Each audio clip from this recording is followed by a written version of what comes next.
मैं ज्योतिर्विद डॉक्टर गजेंद्राचार्य, प्रकाशक विशाल ज्योतिष कार्यालय, 2037/3 बोधगया मठ बैजनाथा कमच्छा वाराणसी से यूट्यूब चैनल के माध्यम से अपने सभी सब्सक्राइबर लोग के लिए तथा संपूर्ण देशवासियों को ज्योतिष शास्त्र का विशेष ज्ञान प्राप्ति हेतु अपनी 26 रचनाओं में यह स्वर्णिम रचना बृहद ज्योतिष रहस्य है, जो कि 5151 पृष्ठों में शुद्ध हिंदी भाषा में 5 खंडों में विभक्त है। इस ज्योतिष महाग्रंथ बृहद ज्योतिष रहस्य को इतनी कलम अर्थात 525 कलम से मेरे द्वारा रचना हुई है। आज आप लोगों को जन्म कुंडली के पंचम भाव में एक साथ बुध तथा शुक्र ग्रह को बैठने का फल स्पष्ट शब्दों में वर्णन करने जा रहा हूं। जन्म कुंडली के पंचम भाव में बुध तथा शुक्र के मेल से जातक विद्वान एवं पुत्र धनवान होते हैं।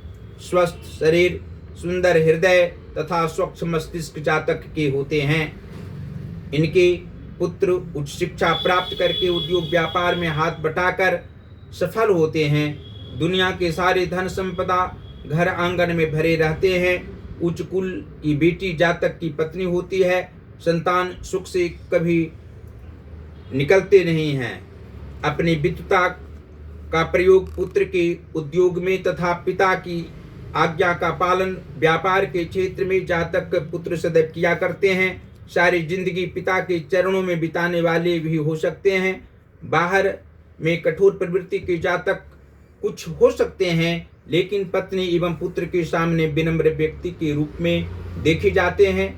कुंडली के पंचम भाव के स्वामी यदि बृहस्पति हों और वहां बुध एवं शुक्र के मेल हों तो जातक धर्म कार्य करते हुए अपनी संतानों को उच्च शिक्षा प्रदान करते हैं। ऐसे भी पंचमेश गुरु बृहस्पति हों तो जातक पुत्र से प्रेम अत्यधिक रखता है तथा पुरुष वर्ग में कोई मित्र सच्चा इन्हें नहीं मिलता है। ये जातक अपने पुत्र से मित्र की तरह व्यवहार करते हैं। पिता पुत्र का संबंध मधुर रहने से व्यापार में काफी फायदे होते हैं। किसी आदमी से शत्रुता कार्य के क्षेत्र में नहीं रह जाती है। पुत्र की बातें पर जातक अपनी अच्छी नौकरी को छोड़कर पुत्र के रोजगार धंधे में पूर्ण सफलता प्रदान करने में सहायक सिद्ध होते हैं। और यह भी स्पष्ट शब्दों में आप लोग जान सकते हैं कि लाभ भाव के स्वामी बुध ग्रह हों तथा मातृभाव के स्वामी मंगल ग्रह हों तो पंचम भाव स्थित बुध तथा शुक्र के प्रभाव से जातक धर्म के कार्यों में ज्यादा अभिरुचि रखने वाले होते हैं। धार्मिक प्रवृत्ति इनकी होती है। विशेष तीर्थ यात्रा करने वाले होते हैं और अपने विचारों पर रहकर अच्छे कार्य करने की स्वाभाविक आदत होती है। नित्य क्रिया भी इनकी अच्छी रहती है। दिनचर्या सही रहने से स्वस्थ शरीर रहना, मानसिक शांति प्राप्त होना स्वाभाविक बात होती है। लाभ की संभावना इनके प्रत्येक कार्यों में रहा करती है। मातृ सुख होता है। माता की भावनाओं से प्रसन्न रहने वाले होते हैं। इनकी माता शांत प्रवृत्ति की होती हैं और जन्म कुंडली के कर्म भाव के स्वामी शुक्र ग्रह हों तथा पराक्रम भाव के स्वामी भी शुक्र हों, अर्थात तुला राशि का पराक्रम भाव हो और वृष राशि का कर्म अर्थात दशम भाव हो तो पंचम भाव स्थित बुध तथा शुक्र के प्रभाव से जातक अपने कार्यों में लगे हुए रहते हैं। मानसिक तनाव में भी प्रशंसनीय कार्य करने वाले होते हैं। हिम्मत से काम करने वाले होते हैं। आत्मबल इनका ऊंचा होता है। मनोबल कभी गिरता नहीं है और त्याग की भावना सभी स्थितियों में रहा करती है। पराक्रम से अपने कार्यों में लगे रहने वाले और तेज मस्तिष्क होने से, प्रतिभा संपन्न मस्तिष्क होने से अच्छे कार्य करने वाले होते हैं। ज्यादा धनोपार्जन करने वाले भी होते हैं।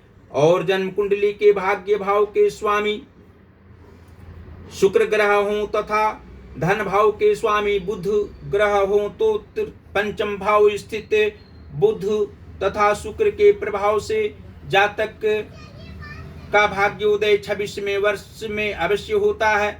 आगे की अवस्थाओं में भाग्य इनका साथ देने वाला होता है। धन का अभाव किसी भी रूप में नहीं रहता है।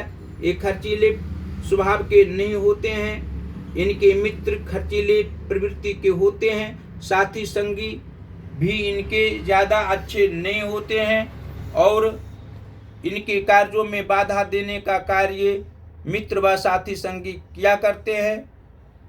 मित्रों से सावधान रहने की जातक को आवश्यकता होती है। सप्तम भाव के स्वामी यदि शनि ग्रह हों, लग्नेश सूर्य ग्रह हों तो पंचम भाव स्थित बुध तथा शुक्र के प्रभाव से जातक दाम्पत्य सुख भोगने वाले होते हैं। पति पत्नी दोनों के विचार उच्च विचार होते हैं और पुत्र भी इनके अनुसार चला करते हैं। पुत्र की भावनाओं से भी प्रसन्न रहने वाले होते हैं। पारिवारिक चिंता कुछ इनको रहती है, लेकिन धन का अभाव किसी भी रूप में नहीं रहता है। बाहरी क्षेत्र में ये ज़्यादा प्रसन्न रहा करते हैं। कर्म क्षेत्र में अच्छे कार्य करने वाले होते हैं। सहयोगी जन भी इन्हें सहयोग देने का काम करता है और प्रसन्नता पूर्वक जीवन यापन करने वाले होते हैं। और अंत में यह भी आप लोग जान सकते हैं कि रोग व शत्रु भाव के स्वामी शनि ग्रह हों तथा व्यय भाव के स्वामी चंद्रमा हों तो पंचम भाव स्थित बुध तथा शुक्र के प्रभाव से जातक को गंभीर रोग नहीं होता है और स्वस्थ शरीर रहा करता है। अपने कार्यों में दक्ष होते हैं। व्यय जानबूझकर कभी भी करने वाले नहीं होते हैं। ये अपव्ययी नहीं होते हैं और इनके कुछ परिवार अपव्ययी होते हैं, लेकिन सबको सुधार करने की क्षमता इनमें रहा करती है। तेज मस्तिष्क होने से आगे बढ़ने वाले होते हैं। और फिर अंत में आप लोग जान सकते हैं कि जन्म कुंडली के नीच भावों में अर्थात 6वें 8वें या द्वादश भाव में शुभ ग्रह बैठे हों और केंद्र अर्थात प्रथम चतुर्थ सप्तम और दशम भाव में या त्रिकोण में पाप ग्रह बैठे हों तो पंचम भाव स्थित बुध तथा शुक्र के प्रभाव से उत्तम सुख सदैव प्राप्त होते रहे। किसी भी प्रकार की परेशानी उत्पन्न नहीं हो, बाधा उत्पन्न नहीं हो, इसके लिए हमेशा ओम नमः शिवाय का अजपा जप जातक को करने से आत्मिक सुख प्राप्त होगा। और देवादिदेव महादेव भगवान शिव जी के मंदिर में जाकर जल शिवलिंग पर चढ़ाने से प्रत्येक दिन सभी प्रकार के सांसारिक सुख प्राप्त होंगे और आत्मिक सुख प्राप्त होना निश्चित है।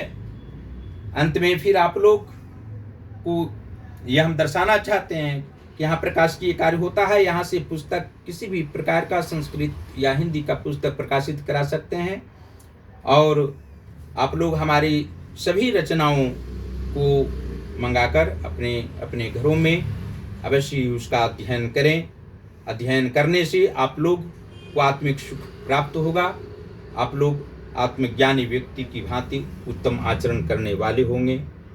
निश्चित रूप से भगवान देवाधिदेव महादेव जी की असीम कृपा आप लोगों पर बनी हुई रहेगी।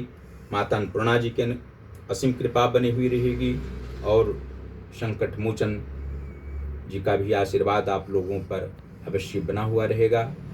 आप लोग हमारा जो ज्योतिष महाज्ञान यूट्यूब चैनल है उसको अवश्य सब्सक्राइब करें। आप लोग सदैव प्रसन्न रहें, प्रसन्नतापूर्वक हमारी सभी रचनाओं का अध्ययन करते रहें। इसी शुभकामनाओं के साथ धन्यवाद।